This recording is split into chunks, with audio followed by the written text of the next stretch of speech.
Howdy, this is Jim Rutt, and this is The Jim Rutt Show.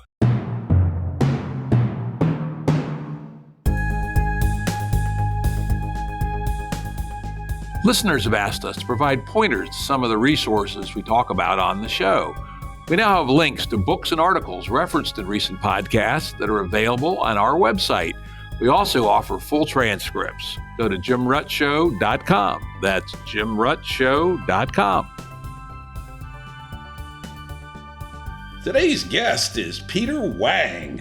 Peter's the Chief AI and Innovation Officer and co-founder of Anaconda, the Python and Python data sciences company. I use Anaconda regularly.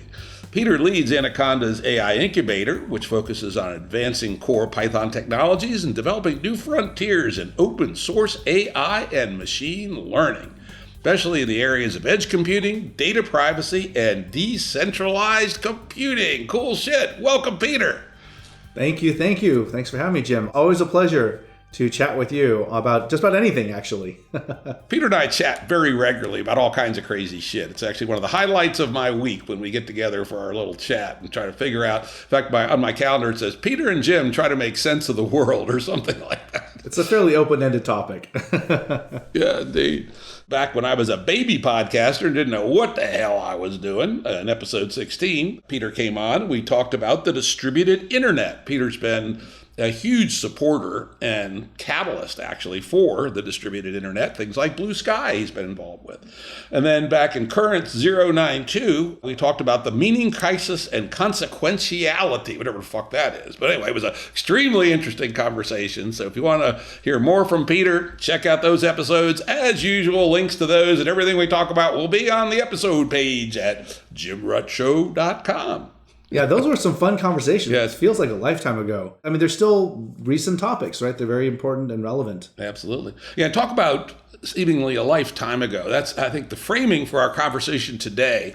We're going to talk about deep learning, large language models, generative AI, that whole cluster of things. Mm-hmm. And man, ever since November 2022, it just seems like we're in some kind of wormhole to some future that we can't foresee. November 2022 being when ChatGPT was released to the world.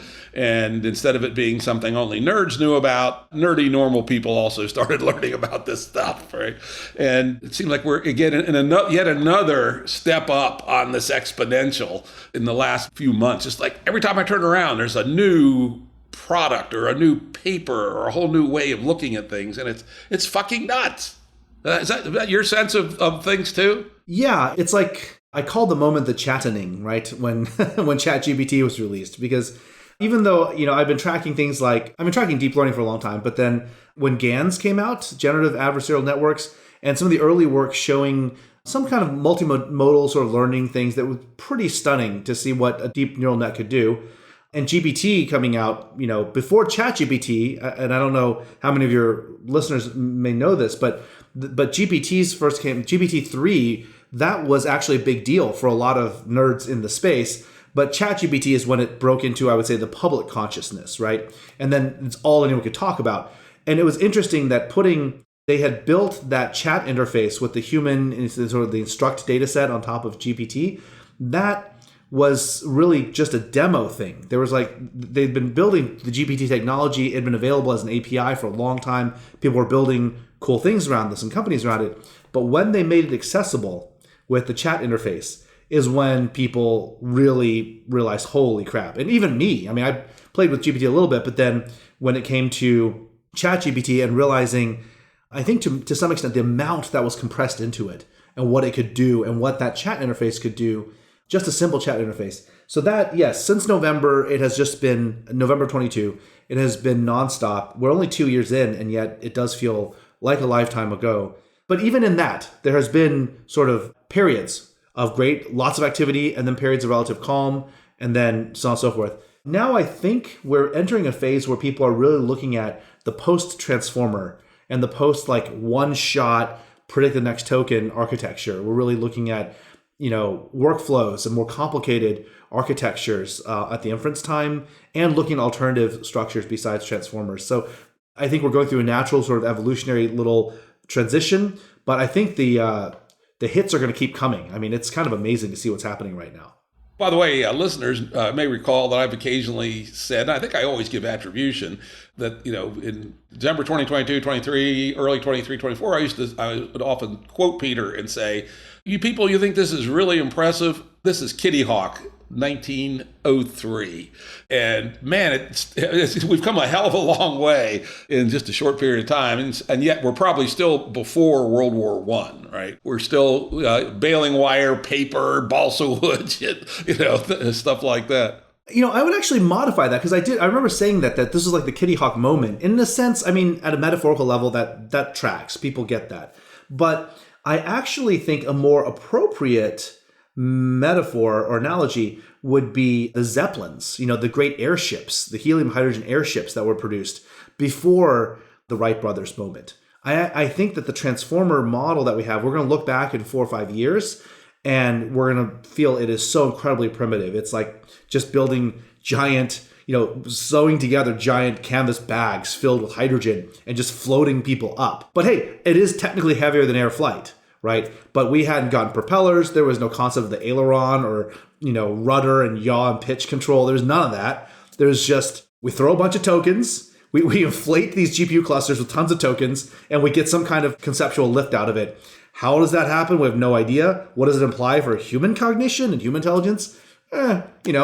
Maybe some uncomfortable things, but it works. It works, right? That's the other analogy we're talking about actually in the pregame, which I'm not sure is a perfect analogy. In fact, I know it's not a perfect analogy, being no such thing. But what I'm starting to play with is that maybe we are, with respect to generative AI and deep learning and associated technologies, this flood of papers, it's kind of what makes me think about this, is that maybe we're approaching the invention of science in the 17th century, where humanity had been building technique for a long time and had gotten quite good at technique. The Romans were better civil engineers than Western Europe was until probably 1850, maybe, something like that. But they didn't have any theory, right? And starting in the 17th century, the idea of unifying theory and ways of decomposing things to understand how they work, and then the dynamics between the parts started coming in. And that's when humanity just started going crazy, starting around 1700 with the Second Industrial Revolution, around heat engines, the Third Industrial Revolution around electricity in the late 19th century, Fourth Industrial Revolution in 1974 with the integrated circuit, on and on and on, right? Some of these things we'll talk about today are more like theory than they are like tinkering, right? So we may be moving from the artisanal stage of deep learning based AI to something closer to, at least, to a scientific understanding. Well, I think it's interesting that you talk about theory for humans because we might be crossing the threshold the other way. I'll get to what I mean by that. But a thing I like to say is that humans are just narrowband sensors that have a preference for structure. And we prefer structure because structure is the mechanism by which we can optimize our limited perceptual bandwidth. It's compression, right? So even our very concept of a model, by compressing, we can fixate attention and we can sort of smooth over the noise. So this self-directing filter is a little bit, you could say that's consciousness, but certainly one of the things that the conscious mind does in our conception and our human experience of consciousness. We call it the binding problem, right? And when we talk about cognition, that there seems to be a singularity. I mean, you've got how many billions and billions of neurons and many different layers of things flowing back and forth, but there is sort of an emergent sense of a singular focus. And that compression is through what we perceive in that compression is structure. And the reason why I would point this out is because theory is also rooted in ultimately math, right? That when we say theory, we really talk about, what we really mean is we have a mathematical structure which we can then move symbols around and make predictions that seem to correlate to reality. It's kind of an amazing thing that if you really think about what happens, if I write down numbers and I proceed quite algorithmically to add things or divide things. I compute logarithms according to certain kinds of algebraic rules. Ultimately, it's pencil on paper, graphite on paper with icons that then make a prediction that say, I need to cut this length of wood to this distance. I need to go and turn this screw this amount. And if I do that, I end up with a thing that does what I predict. So this modeling, in the most abstract sense, mathematics is a structured model of certain dynamics in the world. And so to your point, where there was a phenomenological, one could call it maybe what the Romans did. Well, I guess the Romans had Greek. I mean, they had math. They did not have math, right? But the physics, the real deep understanding of sort of a theoretical mathematical framework for physics, we could call that almost a phenomenology to phenomenology model of the world. And what we did in the scientific revolution that then led to the Industrial Revolution is we developed a set of compressed model structures that could go into regimes that there was no way to do that around, right? When we simulate what happens in a rocket engine or the laminar flow of air around a Mach 3 spy plane, we can't go and measure that. Like, we have to do the math and just hope and pray the math works, right? So yeah, GPS is another fine example. No fucking way you'd ever get to GPS by experimentation. If you don't understand general relativity, GPS makes no sense. Right. Some of the corrective factors there are rooted in the math. We're really guided by the math. And when you fly airplanes, they have you can be visual. You can fly under visual flight rules, VFR, or you can be instrument rated, right, IFR. And that's when the weather's bad, when it's cloudy, or whatever other kind of thing. You have to fly by the instruments, and you can't trust your gut and your sort of proprioceptive system. So with human civilizational engineering kinds of things, the transition you're talking about in the 1700s, that scientific revolution was a modeling revolution. It was moving from VFR to IFR, so to speak. And we were then able to make predictions and test them. So we had sort of an explicit epistemic program about how to test these models and refine them. And ultimately that led to modernity, right? We wouldn't have anything in modernity because all of it is manipulating structures and patterns of energy at different levels and different, scale than any human could tweak by hand. Yeah, absolutely. And just to take your analogy a little further, state-of-the-art fighter planes can't actually be flown by humans, right? Right. Nor really. I mean, I had one of the earliest consumer drones that didn't have any autopilot functionality, and that fucker crashed all the time. As soon as they started putting higher level autopilot in, like in the Phantom 2, you're no longer actually flying. You're essentially steering through some space mediated by a low-end AI, essentially.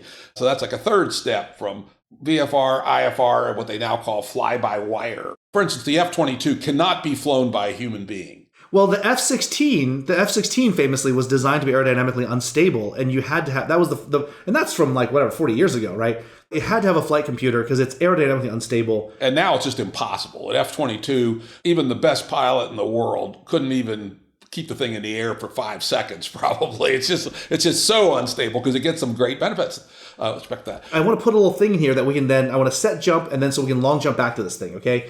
Because right here is at the heart of some things. Number one, the concept of cybernetics, which was a term that I want to bring back because it's the appropriate term. And this idea of a control system. We are so used to computing just being bits and bytes and click on a website and swipe on a screen.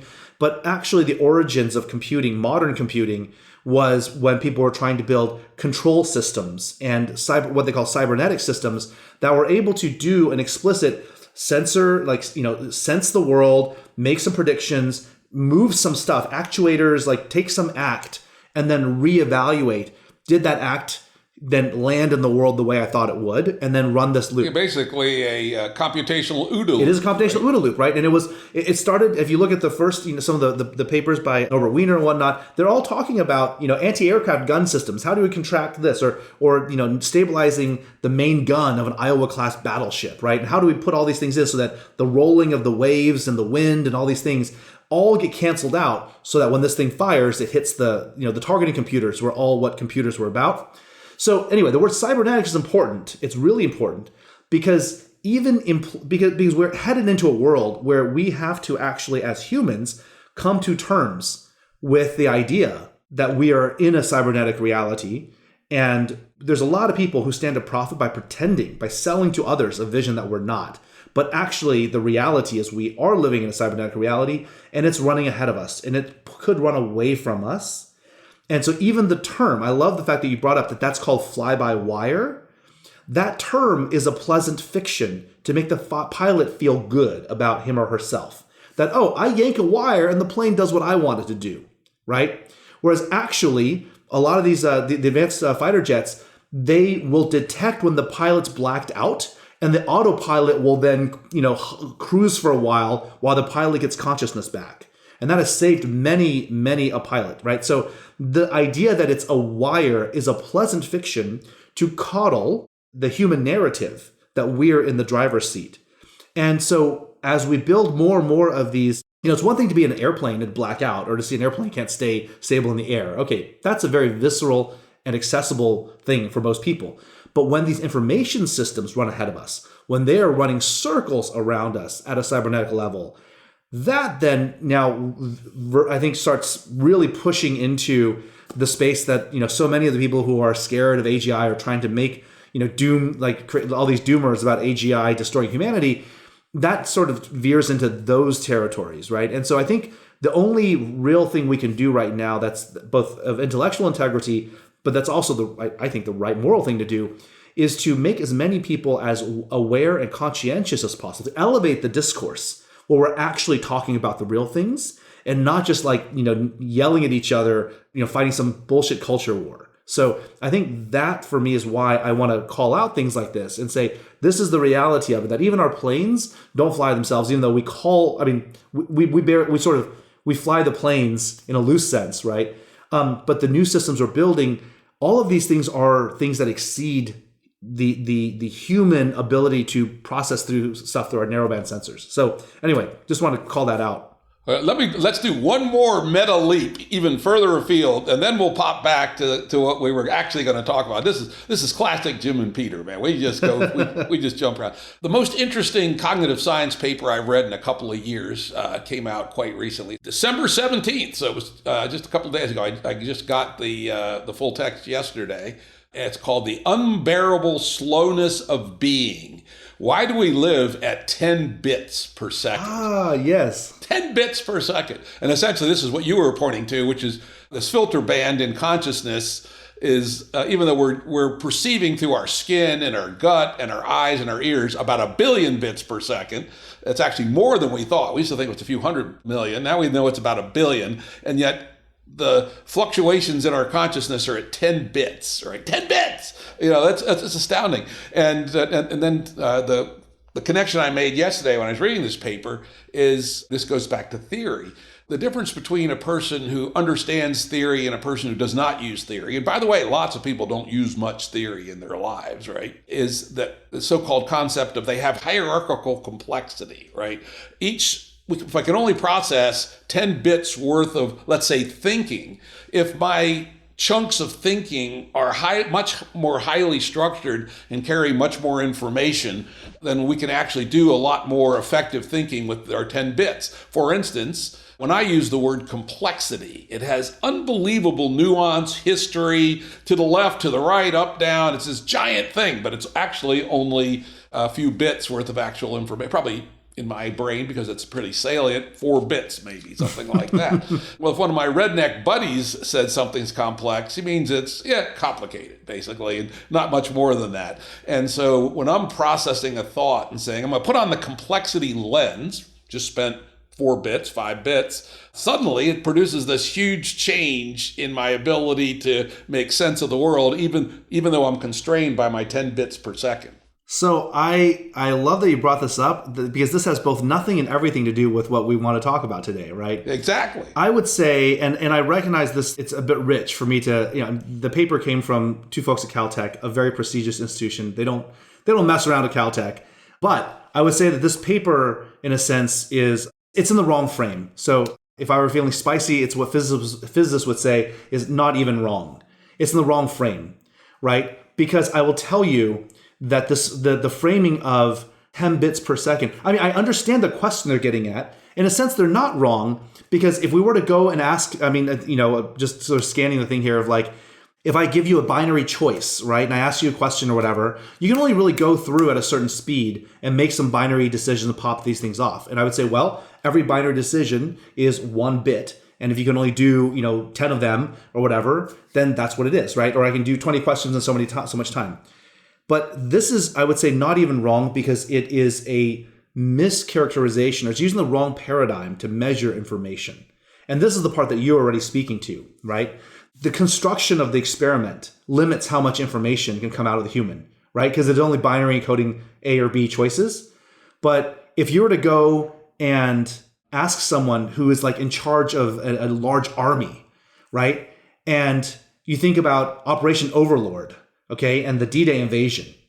And you say, I think for those who don't know, there was sort of a point that's closest between France and the UK and England. Yeah, Pas de Calais. Which is where the Germans sort of expected that the invasion would come from there and not the beaches of Normandy, right? And they staged an entire fake thing to make it look like the Allies did, to make it look like we're going to invade at Pas de Calais.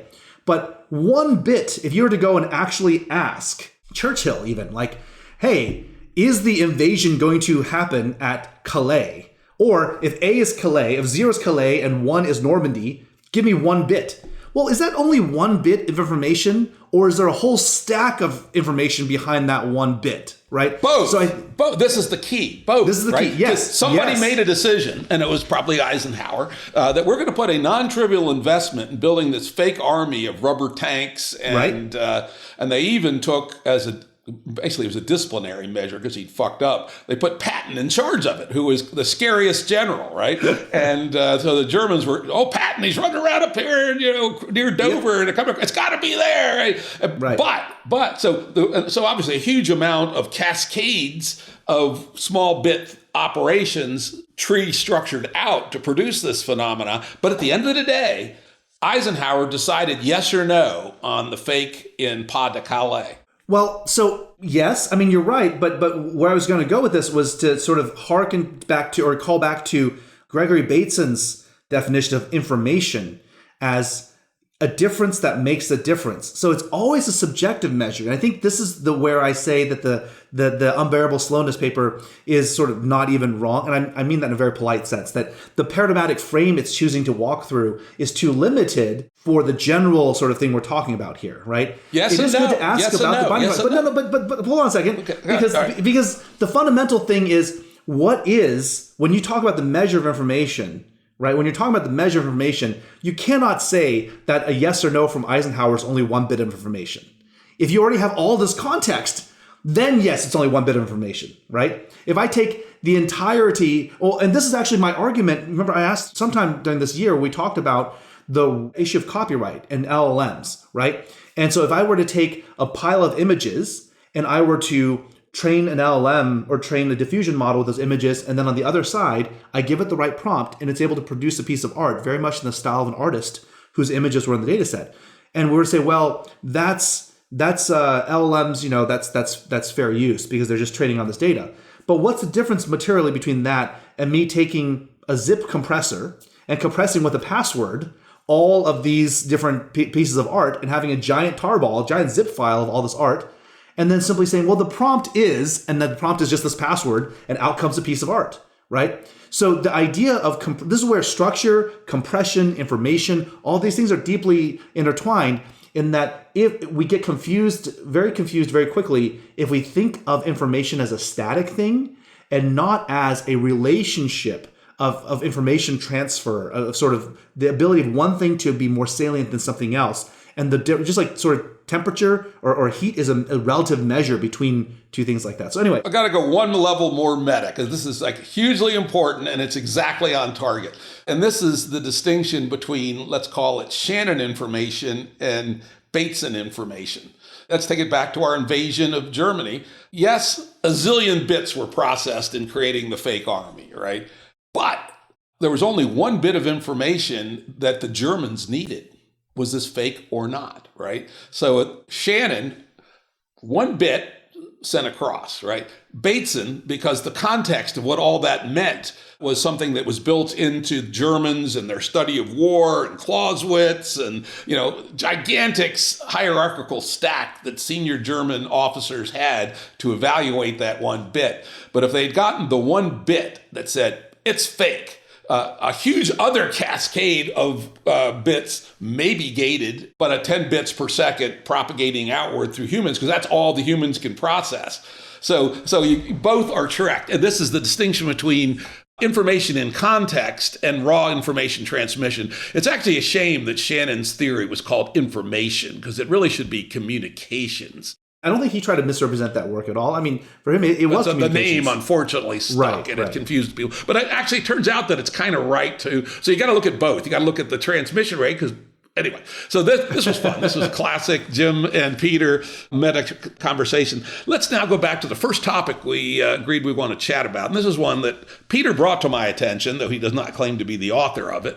And that is that growing bodies of evidence that different large language models and related transformer-based deep learning implementations, especially where they degree with language, even if they use different data sets, different algorithms, different approaches, different numbers of layers, et cetera, seem to be converging at some level on something. And I think Peter has called this like the Platonic reality or something. That Platonic representation. I mean, and again, I'm not at all I brought this to Jim's attention, and I'm deeply interested in this topic for many of its implications. But there's literally a paper called The Platonic Representation Hypothesis, which came out, I would say, it came out earlier this year, but it's sort of at the vanguard of a bunch of other work as well that was done in this area to look at how similar are all these models, right? Many different labs making many different models, training on different kinds of data sets, but how similar are they? And the paper I would recommend everyone to look at the paper because it's really, really interesting. And it basically it makes an argument that's, I would say, simple to understand, which is that ultimately, the more competent a model is, the more general, like a generally intelligent kind of thing you have, the more that they converge and have very aligned representations. So if you have a model that's only able to identify cats and another model that's only able to identify airplanes, they're not going to have very similar representations. They may know about the kinds of environments cats find themselves in, which is oftentimes a domestic environment or an outdoor environment. Airplanes are going to be cloud tops and mountains and things like that, airports, right? So the kinds of things in those models will be quite different. But if you have two more general models, like something like Claude and GPT or Gemini, these are massive generalized models that understand. They encode a lot of information about the world. But so much of that is all based on the world we live in. So this paper walks through first a convergence and alignment on vision models, and then it goes into kind of a somewhat broader discussion about, any kind of a cross modalities, not just vision, but language models. Ultimately, if you have what's called task generality, if you have to go and do different sets of tasks, if you're very narrow on a particular task, you only need to be able to create hypotheses and test and try things in a very narrow spectrum. But if you want to be a general purpose sort of task agent, then you have to basically have something that relaxes into and converges on hitting all of these different kind of nooks and crannies of a very complex optimization surface. And so they all sort of converge to the same thing. And there was a blog post or an essay or something that a Google engineer wrote last year, I think, that said, at the end of the day, all of these models are really just representations of the underlying data set. And this seems obvious in retrospect. At the time, it was a little bit like, okay, maybe that's right. But now it's pretty clear and obvious that the data set's really where it all is at. And the models, you can tweak some things here and there, but ultimately the model is a representation of its underlying data set. But if you take that logic one step further, the data set, if it's books written by humans about human life and history and the texture of human life, they're all going to kind of be talking about the same things. So that's ultimately, in layman's terms, not talking about inner products and things like that and latent spaces. Like that ultimately is what the Platonic representation hypothesis is that all these really, really big models all are converging to having internal representations they're very similar to each other, right? That's it in a nutshell. Yet another surprising result, right? Because we were sort of flunking around in experimentation mode, didn't have theory, but now we're developing this theory. But once we get to theory, what strike me is not super surprising, right? And here's why. It's funny that they call it Platonic, because I would have called it Aristotelian, but that's all right. Neither here. Famously, I hate Plato and love Aristotle. No, I love Plato's writing, which is way better than Aristotle's. But anyway, neither here nor there. Presumably, the reason that they're converging in this level, in this way, is there's only one underlying reality, right? Mm-hmm. In this case, we're not talking about physical reality so much. We're talking about kind of the social reality as constructed by humans in their written artifacts and their visual artifacts and such.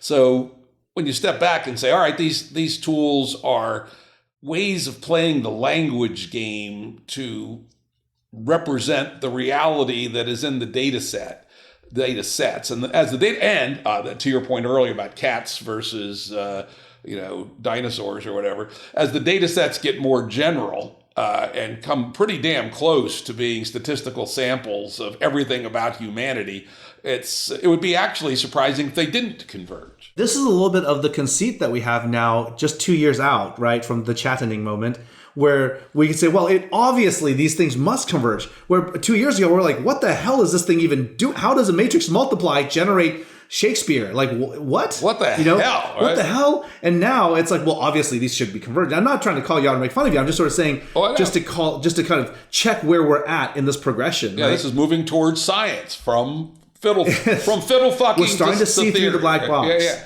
We're starting to see through the black box. And actually, that Platonic representation paper does have a thing. They talk about this. They call it simplicity bias, which is to say that you can have different models. Maybe one is a 10 billion parameter model. Maybe another is like the 400 billion parameter model, right? Why wouldn't you expect that the larger model with 40 times more parameters, why wouldn't that have a deeper and more textured and possibly way more different sort of representation of dog than if you had a lower number of dimensions? And it's like, oh, well, we have to use a very simplified. It's like, when you draw, like a kindergartner draws a dog with a couple of ovals and some legs versus like, a talented artist, painting a beautiful, gorgeous dog running through the field in oils or something on canvas, right? Why wouldn't the 40 or 400 billion parameter model have the equivalent of that kind of a rendering of the concept of dog, whereas the simpler model has a simpler one? And so it's not necessarily obvious that these things have to all be aligned. But in the paper, they talk about this thing they call simplicity bias, which is if a simple dog-like, like just a little kindergarten circles of dog with legs and it's sort of like, barks at humans, if that simple concept is good enough, it will generally, these models apply Occam's razor approach to sort of just have that. And if you want to then branch it off into Great Danes versus Pomeranians, then you can branch off from there. But all of them are sort of rooted in a general orientation in latent space that is dog-like things that then does line up with a much richer model that also has dog-like things. So there's some kind of because of the backprop, or whether you want to see it as a simulated annealing process that happens, whatever it is, the models that are built all end up sort of like building I wouldn't say mapping to an explicit ontology, but the structure of knowledge embedded in there is reflective in a somewhat efficient way. It's reflective of the ideas that are in the structure of language that we have. The thing that we don't talk about as much is the idea that maybe human language itself is intelligent, that there is actually intelligence embedded in language.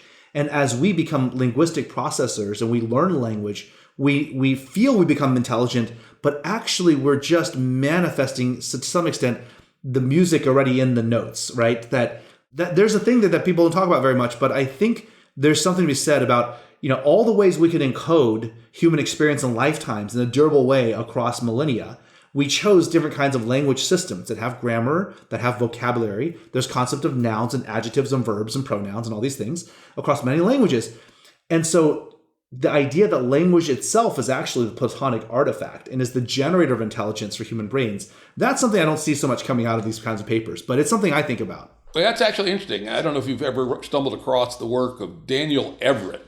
He's kind of a renegade linguist and anthropologist. And he takes the very strong anti-Chomskyan view that human language is totally socially constructed. We don't have a single specialized circuit. I suspect he's probably wrong. I'm more of the Terence Deacon guy who thinks that we have, but not a Chomskyan, thinks we have a circuit for symbols and the rest bootstrap from that. But he goes further and claims no special circuits at all, socially constructed.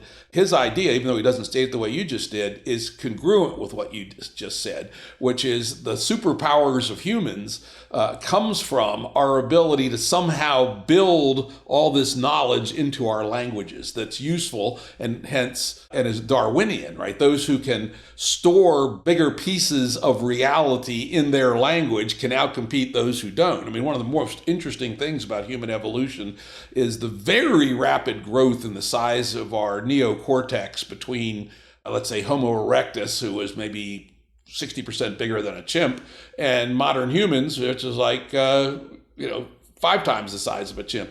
And one could imagine the ability to encode knowledge of the universe into language specifically so that it can be socially shared easily. Long before we have writing, long before we have theory, it's implicitly stored in the language. It's an interesting idea. And I would recommend looking into Everett. He's a very intriguing. Okay, yeah, it's interesting. The two places I would sort of branch off from that is I do think a lot about, I'm a fan of Thomas Metzinger's work, on consciousness and the idea of consciousness emerging from the same circuits that model other creatures in our environment. And so by modeling other humans as, independent agents acting in an environment, we have the circuitry for modeling human behavior. And when we turn that circuitry back to the self, and predicting our own behavior is then when we build a self model, what he calls the perceptual self model, PSM. And that perceptual self model is ultimately what gives us the illusion of control. I first encountered some of his ideas. I think it was in a book called The User Illusion. In any case, it was a long time ago. But that was not. No, it wasn't him. That was Tor. What's his name? Right? Yeah, I did a podcast with him on that book, and it's fucking excellent. Oh, yes. Oh man, I missed it. Almost so nobody has read listeners. that book. Listen to more of Jim's podcast episodes. No, but that book is ultimately what led me to finding out about Thomas Metzinger's work, right? And the ego tunnel, being no one. These are Metzinger's work. So, but the point is that in this idea of language as a social construct, and is language itself intelligent? Okay, to the extent that we can call sort of an inert, definable thing like that intelligent.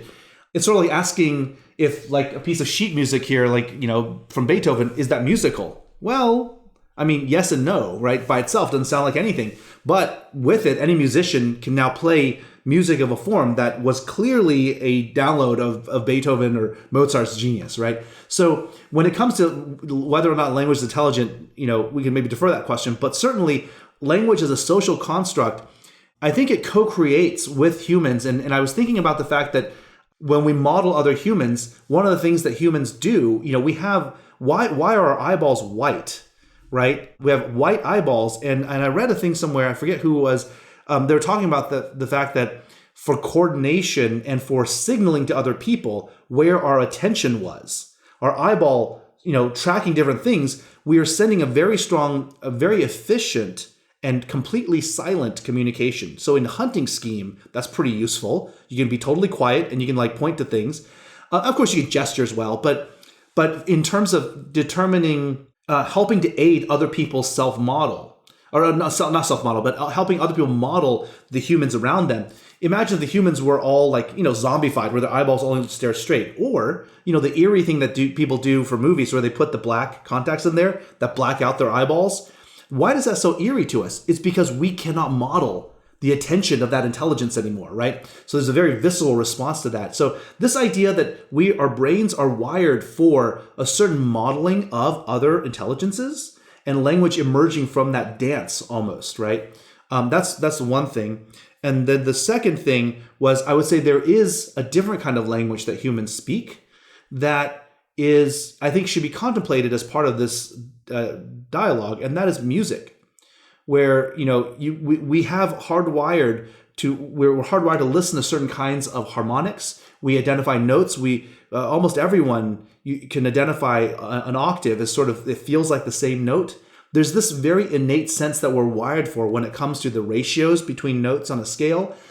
Things sound discordant. They sound complex at different sort of really complex fractions. So there is something to this fact that we are hardwired for certain kinds of things, but then, of course, there is still an explicit and intentional thing we can do on top of that, basic wiring to build vocabularies, to build language on top of that. So anyway, those are the two things I just wanted to call out relative to this concept of language and intelligence. The eyeball thing is extremely interesting, right? Because it makes a lot of sense. And humans are about the only mammal that has this artifact. A chimp eye is all dark.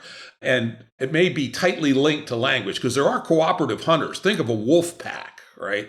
They are extremely efficient. In fact, I just had lunch with a friend of mine yesterday, and she actually went out to and saw videos of it. Actually went to the site where a pack of wolves had taken down a elk and then were defending the kill from other predators trying to steal it from them. Amazingly effective, right? Better than humans in terms of coordination.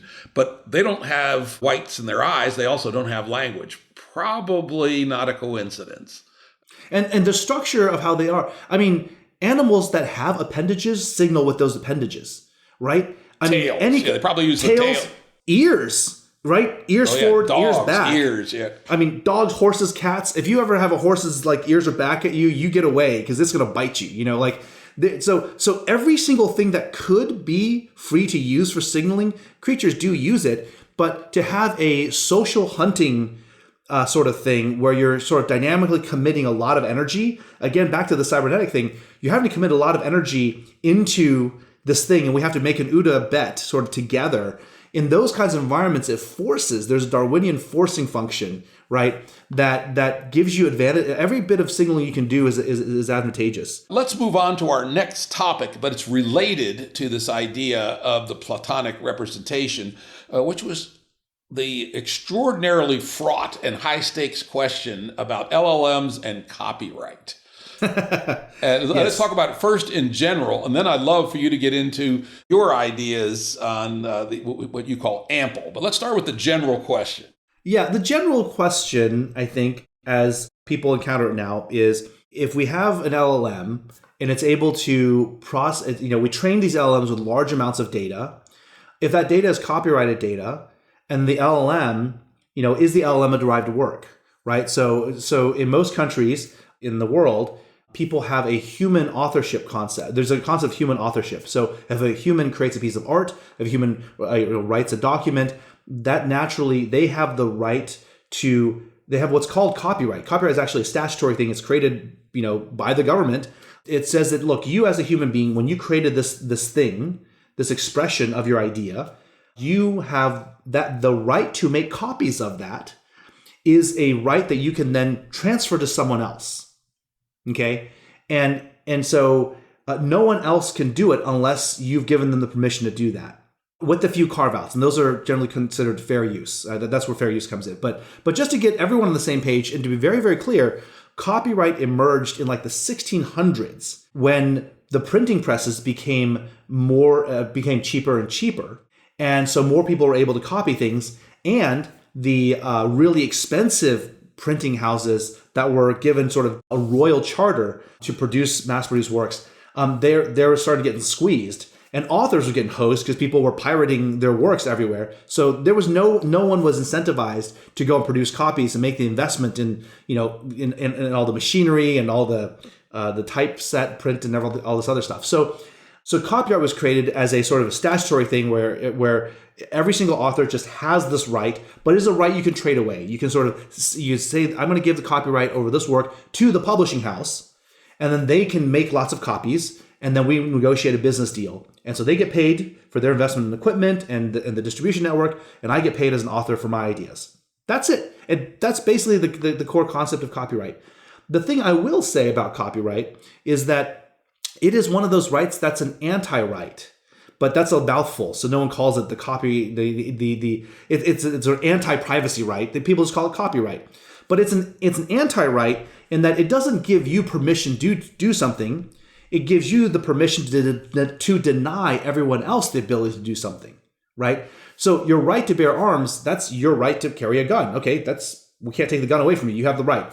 Or the right to free speech. We can't mute your speech when you're, speaking about whatever. But copyright is you take rights away from everyone else. And patents are the same thing. Patents and, sort of like trade secrets. In these things, what we're doing is government is via a statutory mechanism. Government is creating a scarce environment. Yeah, an artificial monopoly, essentially. An artificial monopoly. And this is not just, me philosophizing. This was a hotly contended and debated thing at the time, right? So it's important for us now. We live in a world that has all these things as just standard, part of our normal world, the modern world. But it is important to recognize that there was a time when copyright didn't exist, and this sort of statutory monopoly was created out of whole cloth and given to people. Now, it was modulated in one important way. It was not perpetual. There was a time limit to it because it was recognized that this was ultimately to motivate sort of an economic incentive for the furthering of the arts. And in fact, if you go and look at the initial establishment of copyright in the U.S. Constitution, when we went and created the country, when the founding fathers created the country, the idea of putting that in there, there was a little preamble phrase in front of it, which is in order to promote the arts, useful arts and sciences. They created patents and copyrights because they recognized there was a limitation, right? That was not rooted in a moral, philosophical way. It was an economic incentive.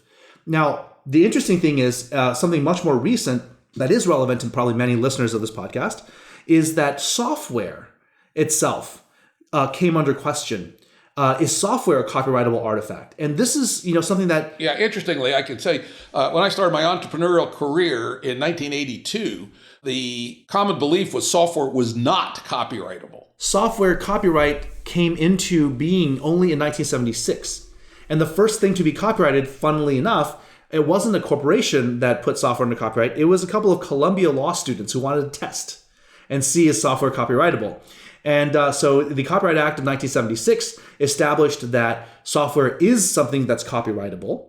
And that's kind of an interesting thing because like a for loop, like why is that copyrightable, right? It's math. In 82, the general view, there may have been some case earlier, but I absolutely tell you from being a venture-funded entrepreneur, nobody asked us to copyright our software. We never put that in our disclosures. In fact, we wrote in our disclosures that we cannot copyright software because they are essentially math, right? And math has been specifically ruled out as copyright. And it was only later that people probably using this earlier work, figured out finagling ways to end up copywriting software for better and for worse. And again, back to your original point, that thing in the Constitution in Article 1, Section 8 is extremely peculiar, right? That it's so specific about patent and copyright. Mm-hmm. It's at a very different level than most of the things in the Constitution. And it was kind of amazingly radical and prescient by the authors to realize that this one thing was such an important lever in the whole evolution of society, right? Because they wouldn't have put it in there. The U.S. Constitution is amazingly short. And I periodically go through and reread it. And I go, Jesus Christ, in a country of 2.5 million people, I think the author of the Constitution had the most education, had like 7 years worth of education. How the hell did these guys come up with this amazingly short document that was so amazingly good in so many ways? Now, of course, it was mistakes. It was flawed in many ways, but it was pretty damn good for like what they had at that. Compared to modern constitutions, they're 150 pages. This sucker's like 7 pages, something like that, and plain English. But one of the things they chose was copyright and patent because somebody understood how important that was, important in a good and bad way, but how significant it was. Right. And so it was prescient at the time. I mean, in the late 1700s, that's only 150 years after the Statute of Anne or whatever. Like it was not like it was a fairly new thing at the time. So 150 years or whatever. But we've ridden that. We've based an entire information society on those early foundations that were laid down. Well, there's a statement, the context. Actually, a significant industry in the North America and English colonies before the Constitution was pirated copies of European works. Many of them were printed in the early U.S. or the English colonies and then exported back to Europe and England. So actually, they were undermining one of our local industries, but they had the higher view that the net result would, in theory at least, be good for society. Right. No, that's a good point. And Ben Franklin was a printer's apprentice, right? So no, they were well acquainted with these topics for sure at the time. But the reason I bring up the software thing is because I just want to highlight that when we have new kinds of information modalities, we revisit this question. We do have to revisit this question. And software is kind of a weird thing because it can't just be math, right? And so to be able to put the expression of a mathematical thing under copyright, what does that really mean? because a for loop, or obviously if I just write a Python program that's just a for loop, that's not very interesting. But nonetheless, I do have copyright over that source code technically. Whether it stands up in a court of law, who knows? But the point is that ultimately this idea of an artificial monopoly over the expression of ideas was motivated by economic motivation, right? It was driven by economic motivation. It's been around for a long time, but it's malleable and it has to evolve. We famously here in the United States constantly extended, right, the copyright to where it's almost in perpetuity now. Goddamn Disney perverted the Constitution. I'm just going to do a sidebar here, because one of the things that totally pisses me off is that the Supreme Court allowed the after-the-fact extension of copyright, even though that's clearly in violation of the preamble. Clearly in violation. But actually, maybe I can make a devil's advocate argument, which is to say that if you want to promote the useful arts, the amount of investment it takes to produce an artistic artifact, the amount of investment is so large now that to recoup that investment takes longer than the artist's lifetime. That might be the only sort of intellectual argument I can make, right? It's a separate argument. I was actually making the even more profound argument that they made it retroactive. They did make it retroactive, right? Which is clearly in violation of the Constitution. And of course, it was lobbying God knows what kind of baksheesh. Sonic Bono, right? So that was Sonic Bono copyright extension. Yeah, Disney. And it's coming up now it's coming up again, I think. So, but the point is that, like, again, the whole idea, what I want to really, because I'm about to get into something quite radical, and I want to really just really level set everyone to understand that copyright's something that is created by the government. It's a statutory monopoly. And it is there to promote, in theory, the useful arts for living and dead people, let's say, right? We can go and incentivize dead people somehow, I guess. But that's ultimately the point of it. So when internet distribution came around and digital rights management, DRM software, there's a lot of battles around this in the early 2000s.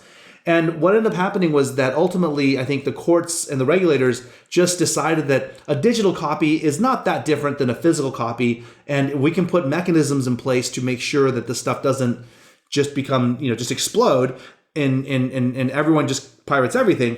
Then we can still sort of attach similar kinds of rights to digital copies. And so now, of course, you have, streaming rights showing up in the union contracts for Hollywood and all these kinds of things. So anyway, all that being said, my big insight from last year, I think, is that copyright and fair use are not going to be sufficient to navigate the technical and economic landscape of what we're faced with LLMs. That's the TLDR. After all of this kind of background, the real TLDR is that the tools of copyright and fair use, the exemptions to copyright, those things are insufficient because what we have with LLMs, they're not mere reproducers, right? So if an LLM, if all it did was take a pile of, everyone's art and then just spit out the art, then it's just a lookup table. It's like I said earlier in the conversation, it's a zip file with everyone's whatever, right? Table, with encryption keys. It's not really, that's obviously in violation, right? You just literally pirated an entire catalog of things. But what the LLMs do, they're not copiers, they're not cameras, they're not recording machines or tape recorders. They are uncopiers and they are unprinters. Okay, and that's very much a weird thing. And if you read, John Perry Barlow has an excellent essay, very famous, very important essay called "Selling Wine Without Bottles: The Economy of Mind on the Global Net." And this was written, in 2000 or something. It was written a long time ago. But the point of it is he describe the difference between essence and expression. And those are terms of art that are used, of course, in the intellectual property space as well. But essence is the idea itself. Expression is how that idea is manifest in physical form of some type, a recording of a performance or a picture of something or a painting that you do. Or when you write a letter or a novel or an essay, you are taking your essence and you're expressing it. And the expression, the expressed artifact, is the thing that then we put copyright protections around, that we transact, right? And that's all great when the copying was the act of, it was the place where the economic value started getting delivered. And you sort of refer to that as the bottle. You don't generally buy a bottle of wine for the bottle. You buy it for the wine inside. the essence inside the expression is actually what you want, but all we can do is protect and transact in the bottles themselves. Okay, so using that metaphor, what we have now with LLMs is we have an essence extractor, a very potent essence extractor, meaning I can go to any bottle of wine of whatever vintage. It could be a $10,000 bottle of wine, and I can hold out like a Star Trek tricorder, teleporter, whatever thing. I can just like suck the wine out of there, leaving the original wine in there, okay, and fill my glass. And now what does that mean from an economic incentive perspective? What does that mean for copyright? Another metaphor I like to use is if you think about it, any of you who've read the book Flatland or are familiar with the concept of flatland, and this idea that you had creatures living in 2 dimensions, but then this 3-dimensional object shows up in the world and starts intersecting the 2 dimensions. Well, copyright and fair use to me are sort of these traditional copying-based, expression governance-based mechanisms are all living in this flatland, this 2-dimensional plane. But LLMs actually are transcendent technology.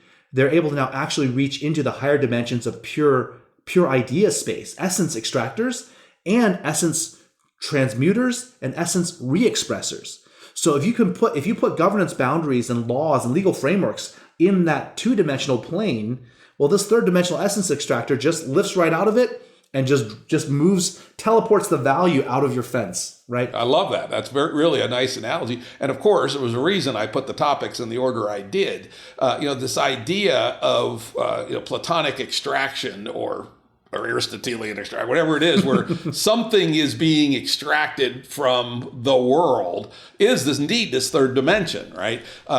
For instance, I can 3 and beyond. It's not just it's huge. It's gigantic. It's huge. I did actually look into this for a potential software company, and I came to the conclusion that literally as written, current copyright law does not cover the extraction of these things, because as you point out, someone living in a 2-dimensional world would never have thought about such a thing, right? You wouldn't think it's possible, right? There was no ability even 5 years ago, well, maybe in a lab, but outside of the most extreme lab at MIT or something, to say, generate a picture of myself in the style of Vermeer, right? Now, my $20 a month ChatGPT does not a bad job of that, actually, right? Scares me. And so we have this entirely new affordance around ideas that didn't exist before.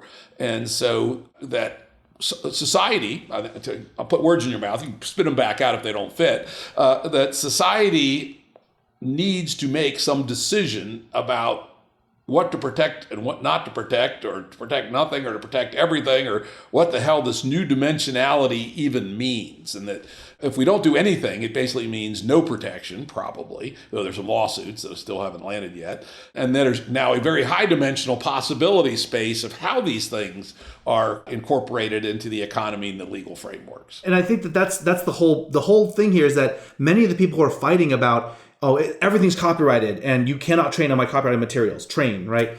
And then others who say, well, no, it's all fair use, because what we're generating here is we're creating this object, this weight vector or whatever, all these weights. That by itself is not infringing. You can use this to maybe generate other kinds of things, but it's just scanning and reading this stuff. It's no different than what a human artist would do, and that's obviously something the human artist can do or human author can do is look at other texts. And fair use exemptions are actually fairly specific, right? You have to demonstrate. I mean, this all gets very litigious. Copyright is very litigious, and I think it was you who pointed out to me that software, even though it's copyrighted, most people don't use software under copyright. They don't transact it under the provisions of copyright. Rather, they transact it under bespoke licenses, which is why every piece of software contract, right? It's contract law actually that is what facilitates most software transactions. So every single user of any software, they get a license TXT or they click through a EULA end user license. Oh no, they always read the whole EULA, of course. Of course they read the whole EULA, right? And so, but the point is you're getting access to software or you're receiving software under a license. Under contract. Right? You never just go and download. You don't go to walk into like Redmond and walk into Microsoft headquarters, grab a copy of Windows and say, I know it's copyrighted, but under copyright law, I can use this. And no, sorry. To get it, you have to actually go and purchase it and take a license. So the interesting thing here is that the insight I had was, okay, if what we have is a new kind of technology into this 3rd and beyond dimension, that is essence extraction, And thus far, in almost any country, the only way we protect essences is with these very, very limited monopoly tools of trade secrets, patents, some government secrets and things like that. There's not a lot there that we still need. It's not statutory. You can't just have a thought and say, yep, that thought is now protected. No one else gets to have that thought. That's insane. We could never have a society, right, around this. But how do we then govern this essence? How do we actually create an economic framework around this? And so I have been working for about a year and a half on building out the ideas behind what I'm calling, for lack of a better term, AMPL, so Anaconda ML public license. I've talked about this a little bit at some, decentralized web and nerdcore events, but the idea behind the license is actually pretty straightforward. And it is, well, straightforward in my mind. The idea is that I'm going to posit that there's a new kind of right, and we'll call it AI rights. And it is beyond copyright in the sense that copyright can still apply to whatever materials you write, but AI rights are a way for you to stipulate as a creator what you would like done with your work, how you would like your work treated when it is then used for AI training purposes, for LLM, deep learning, whatever. Have precise definitions of these kinds of things. But the general idea is that it's rooted in what we call the moral rights of man. So it's not rooted in copyright. It's rooted in a more fundamental thing, which is I'm a creator. I assert I'm a human creator of this work. And whether you use an LLM to train the copyright or whatever else, I would like my work. It's a signal preference. It's a preference signaling thing, right? I would like my work treated in the following way: that if you were to go and build an LLM out of this, I make my work freely available for LLM training if your LLM is being made available to educators and researchers free of charge. If you go and you train, if your LLM is then used in a commercial product, then at some threshold level, I would like to be compensated or something like this. Okay, so this is the basic concept. It shares some overlap with things like Creative Commons, GPL, and various kinds of open source dual license kinds of approaches. And it does have a viral aspect to it, which is that if you use my data in your LLM, and there's many different stipulations I can or I may or may not want on it. But if you build an LLM and it includes my data, your LLM as a derived artifact will need to at least provide the following freedoms and capabilities to its users. And so it's very much in this kind of Creative Commons sort of thematic style. I understand exactly what you're saying, but it's a bit abstract potentially for the audience. So I just came up with, I think, maybe a good example that lands it specifically. Okay, let's say I write a new Medium essay, right? And that your AMPL license thing exists, and I stick on my Medium essay a link to the assertion of a specific right. And this is a brand new article that has never been downloaded by any bots, right? I at least can arguably say that because I put the link to AMPL 3.2, no one may use this in their training unless they agree to let it be used free for educational and research purposes, which is the right I assert, let's say. But it could be another right, which is that I need to be paid based on algorithm X, which is another AMPL license, right? It's another piece you can snap in, right? It's licensed family. Just like Creative Commons is, just like MIT and Apache, they're families of licenses, right?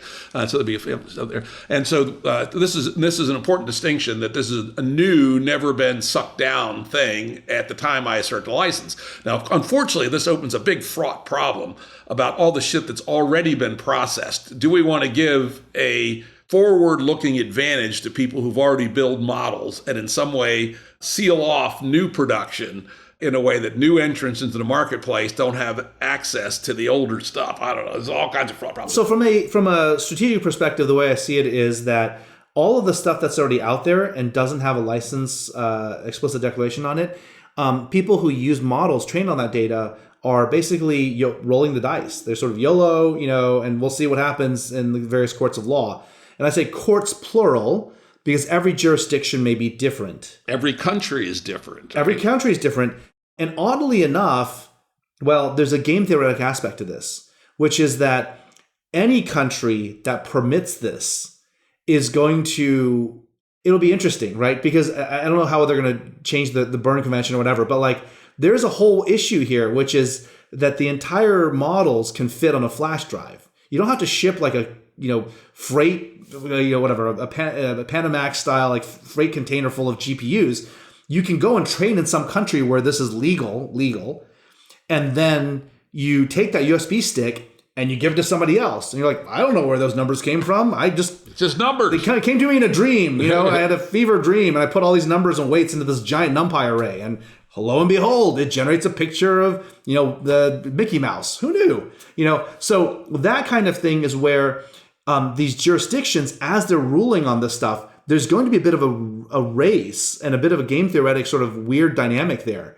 That people already are doing jurisdiction shopping on who's aggregating data, who's training and where, and so it's going to get weird. So anyone who basically is taking data sets that don't have an explicit sort of rights declaration like this, they are basically saying we're going to let the courts decide. We're going to, of course, file an amicus brief or come down in one way or the other and try to sway legislation in our favor, but people on both sides are very well capitalized, right? The rights holders are people like all the recording studios and all of the publishers of all the books and everything. And then you've got, on the other hand, you have big tech, right? And all the AI companies. So it's a battle of it's a clash of titans there.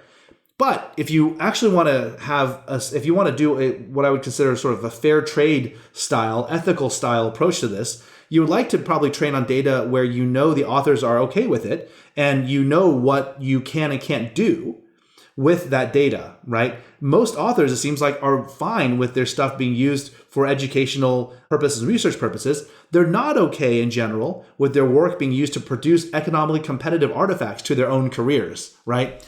And so there is some aspect of this, which is, the thought experiment here is, can we build something that allows authors and creatives to still have some kind of livelihood?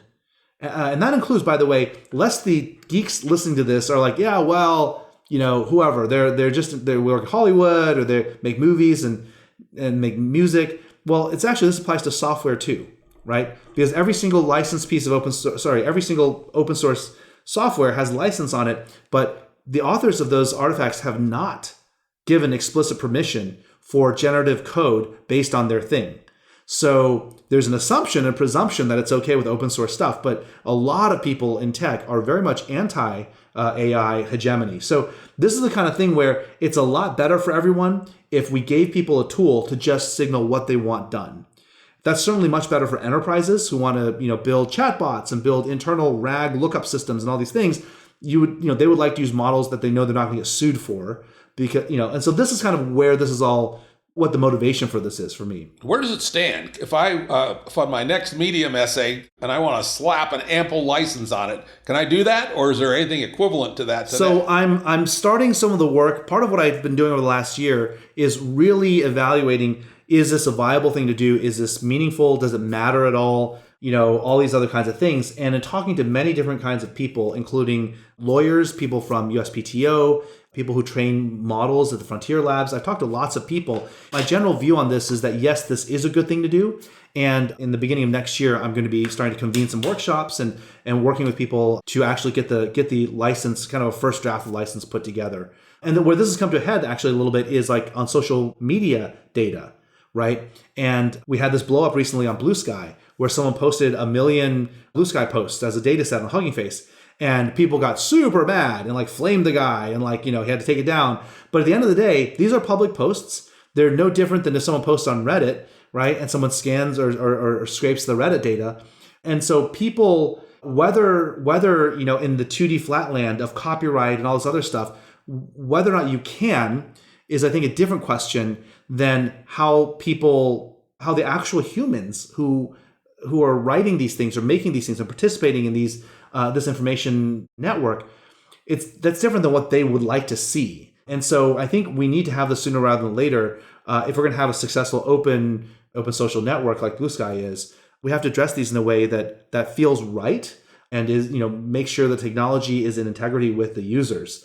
I don't think we can avoid having to answer this question. Well, actually, I like that idea, because you could actually use Blue Sky as an early bootstrapper, right? That's absolutely my idea. Yeah. You see all the pieces coming together at Pas de Calais. Yeah. Is this fake or is this the real invasion? You never know. Have a post option, all right? I want to use AMPLE 1, AMPLE 2, or AMPLE 3, or no AMPLE at all. Exactly. There's no reason why in your Blue Sky profile you shouldn't be able to flag that as part of your profile. How do I want my posts and data treated, right? Let me give you an analogous example from the so-called real world. The well. I've been a member of the well now for 35 You called the well the real world? Yeah, oh yeah. I mean, the rest of the shit is just a hallucination, right? Or it's a simulation. The actual real world is only the well.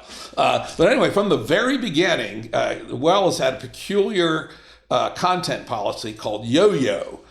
You own your own words, which means, and it's explicit in the agreement, rigorously enforced. If there's any infraction of the moral code on the well, violation of yo-yo is the worst. You will be thrown off if you violate yo-yo, which is you may not quote anything on the well without the explicit permission of the author, period. Even a sentence, right? So it's considered it's not private, right? In that anyone with $15 a month can become a member of the well and read your shit, and you better not assume it's private. On the other hand, you can quite strongly assume that some controversial statement you made is not going to end up on the front page of the Washington Post, right?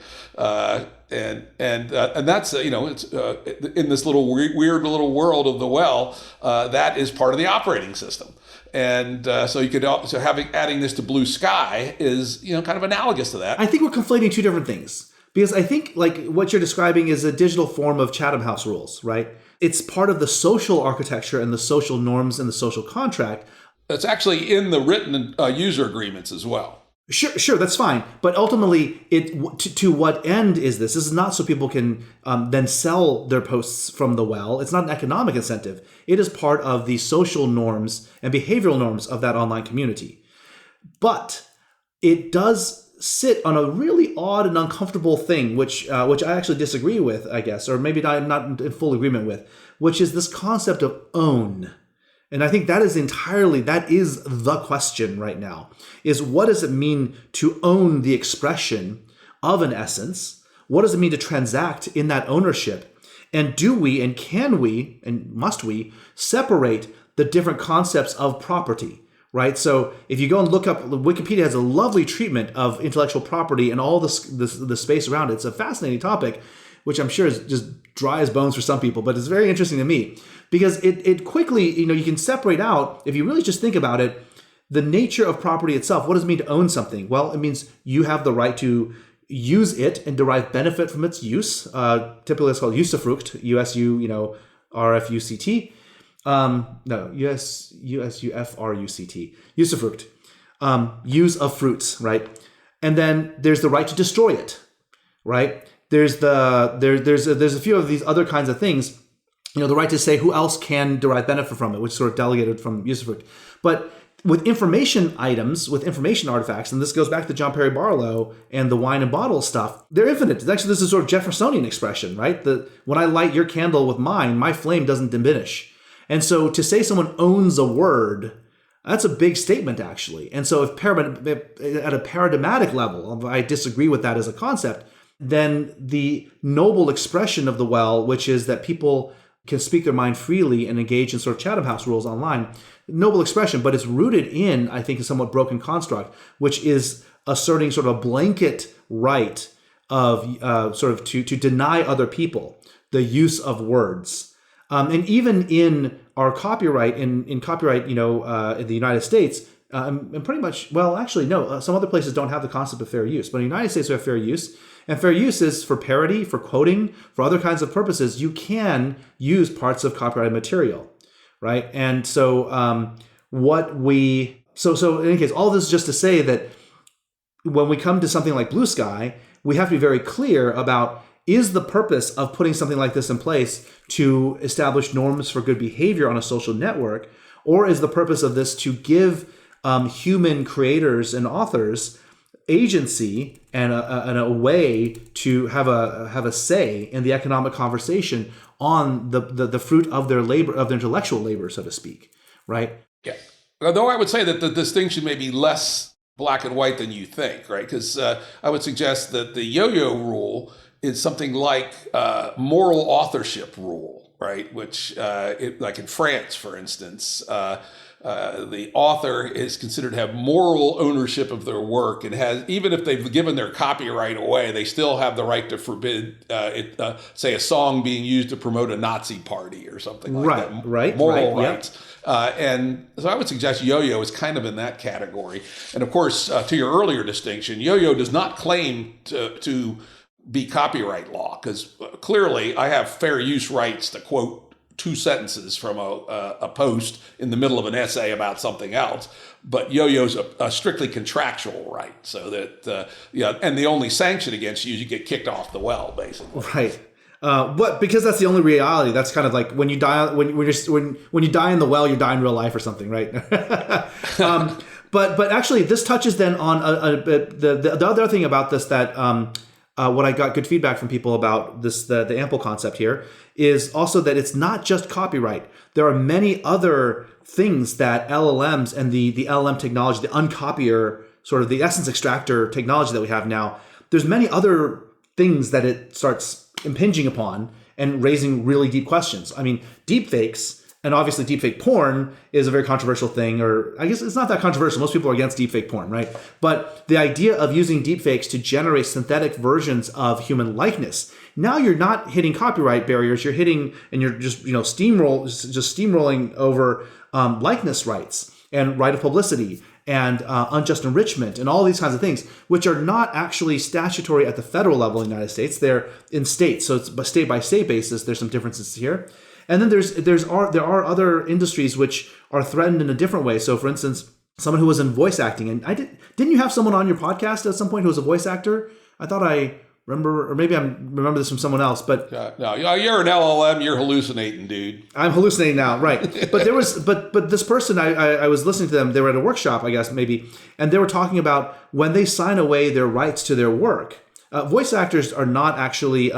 They're part of SAG-AFTRA, but they're not union. So when they sign away, when they do voice acting for a company, like they do the voiceover for an insurance ad or some like healthcare thing, they sign away the rights to the work.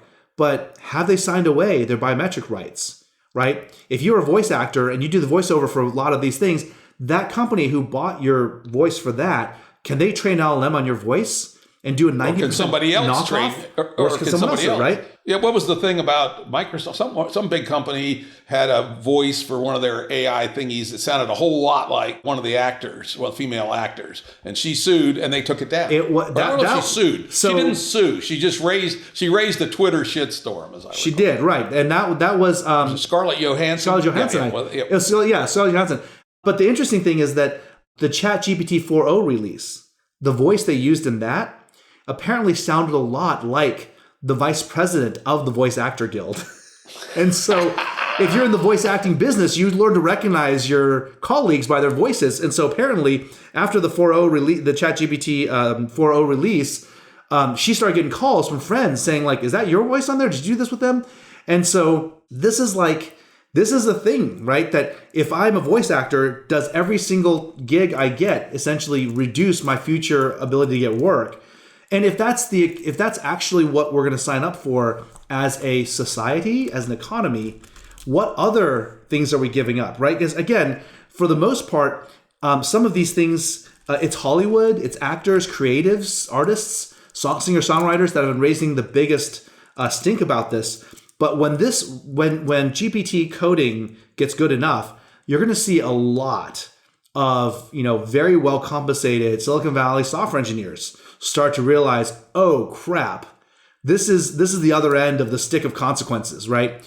And so it won't necessarily all be just generated code, like, oh, they fired all of their software engineers and just had all of it be just AI or LLMs. It's going to be 2 or 3 super senior, really, really good architects and senior engineers running a whole group of these kinds of things. And they may go and hire junior talent offshore to complement some of this work.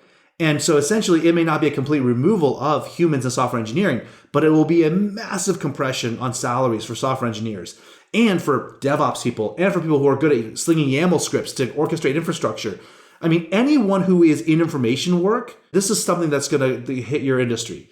Yeah, learn welding, dude. Learn welding, right? It's interesting you mention this because I fairly often give advice to young folks. People ask me my opinion about this and that. One of the things I now have officially put into the Ruddian advice machine is, unless you are a godlike person, do not spend huge amounts of your time optimizing your coding skills, right?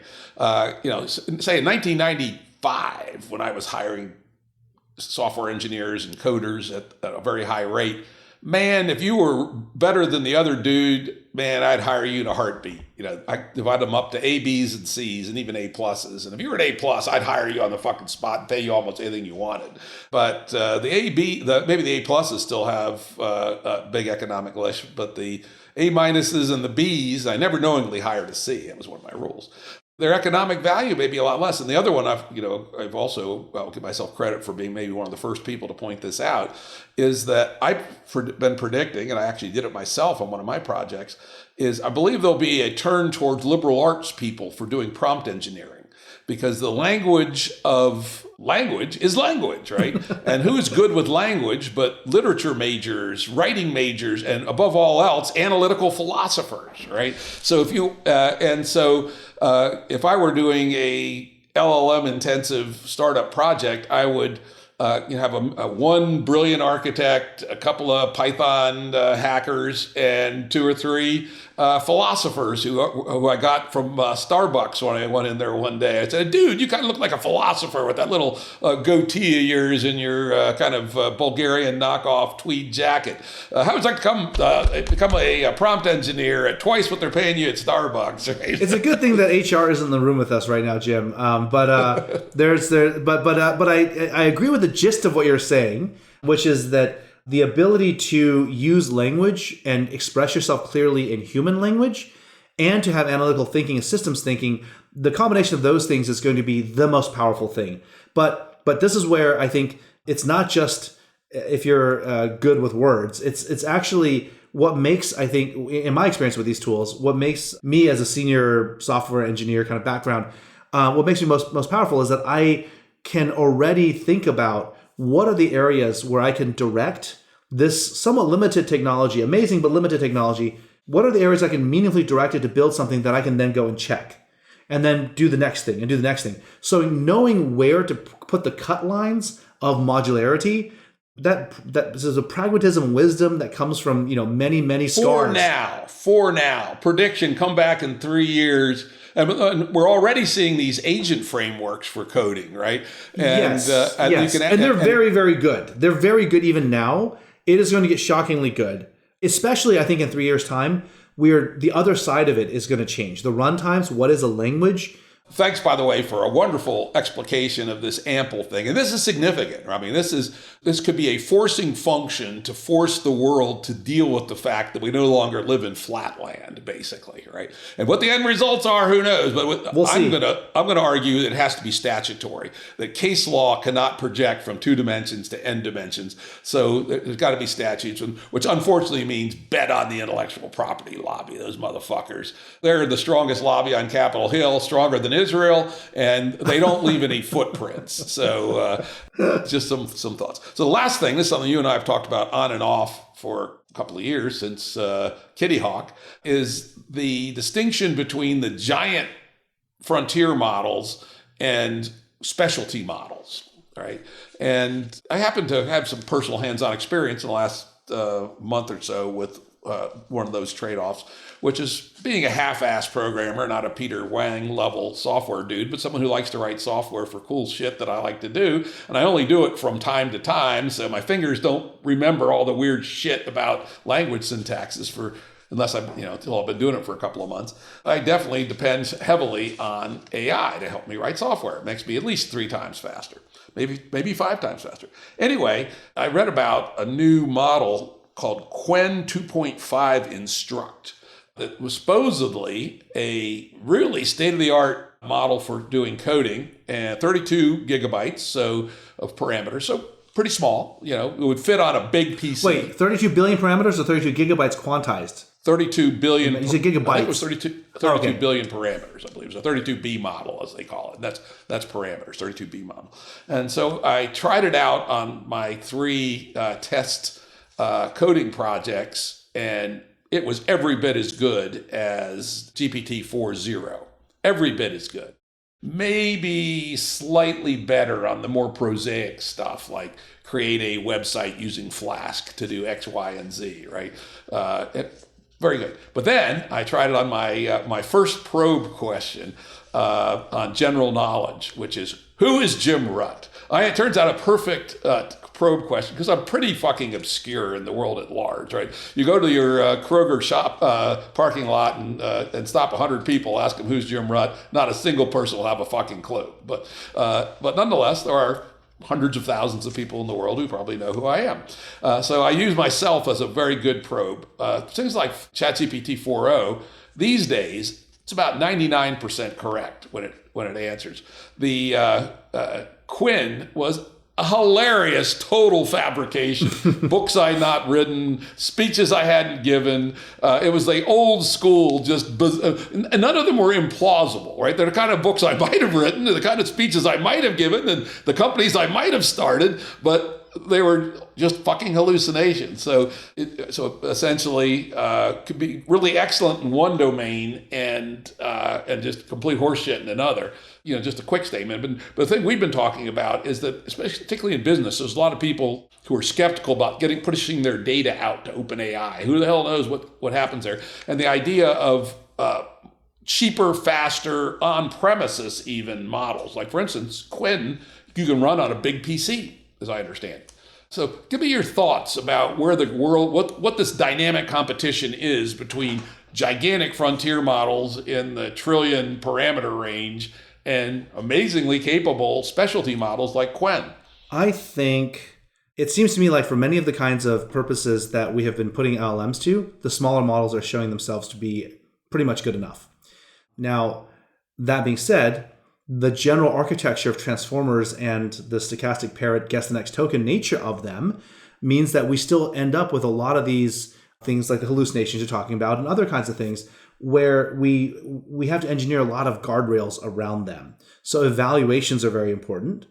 It's possible there are new architectures that can come out that are much more bounded by knowledge graphs and sort of epistemological frameworks or ontological frameworks where hallucinations go away. That's actually very much a possibility, and people are working on that. But for the current models we have right now, yes, hallucinations are kind of a problem, and you really, the only way to save yourself with that is to have a very robust and rigorous evaluation framework. Even if you use large frontier models that are hosted behind an API, right? You still need to do that. The interesting thing about these large models is that people can use them to generate synthetic data, to generate these evals, to do all this other kinds of stuff. So it may be that the value of those large ones is to actually hone and make the small ones much better. And that's the only time you'd really use those, and you'd use the small ones and hone them down to be fit for purpose, especially with agent frameworks, especially with chain of thought kinds of things. The big thing that's coming that's changing the economics of all this is inference time scaling, right? Fancy word for just saying, let the thing think longer and actually explicitly have it figure out how confident it is. And we've talked about this before, like having an explicit epistemic program that it runs to determine what it thinks might really be real or not. If you couple that with tool use, if you couple that with other kinds of things where it can gut check certain things against reality, like an actual calculator, an actual Python prompt, an actual web search, whatever else, you put up some of those things together and you can sort of see your way to having a small collection, call it 10 raccoons in a trench coat, right? And that basically starts looking good enough, right? So that's kind of where this goes, I think, in the near term. And to your point about companies that don't want to upload their data to whoever, I think that's true, but it's also a little bit moot because you can go and buy a private GPT from Microsoft, right? Which is the GPT model that OpenAI uses to power ChatGPT. You can run that privately for yourself on a private Azure instance, and no one will ever see your data. So that's not different than running an open weights model like a Llama or Quen or Mistral or whatever. The difference is that, and I don't hear people talking about this too much, but I see coming from open source software, this is a real dynamic. If you're a business and you don't have just a little proof of concept, but you have a real serious business thing you're trying to do, what matters for you is reproducibility. What matters for you is regulatory compliance. What matters for you is a lot of these other things that define, not just govern, but in fact define what's possible in a really scaled up publicly traded, scaled up business. Like if you're using these AI LLM things to read applications, and then you're going to evaluate applications for loans. Now, granted, most of them are typed up, but some might be handwritten. God forbid your model starts training off of certain styles of handwriting or certain inflections of grammar, right? Is this African American English versus, sort of Harvard English? Like these are the kinds of things where your model might land you in hot water with regulators.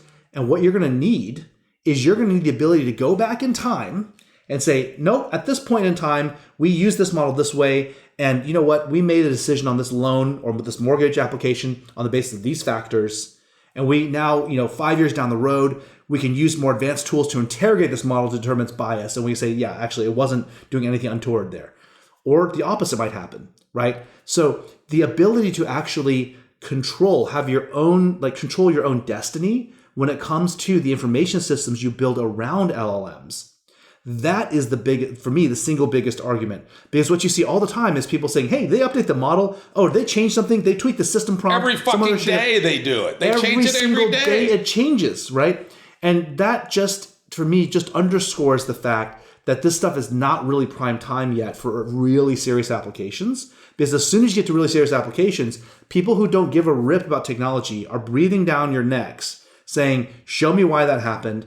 Give me the level of confidence. If I'm on an investor call saying, yeah, no, actually, we had to pay out $1 billion settlement in the class action lawsuit because it turns out we were rejecting female candidates because our model picked up this particular weird thing in their inflection on the voice calls or something.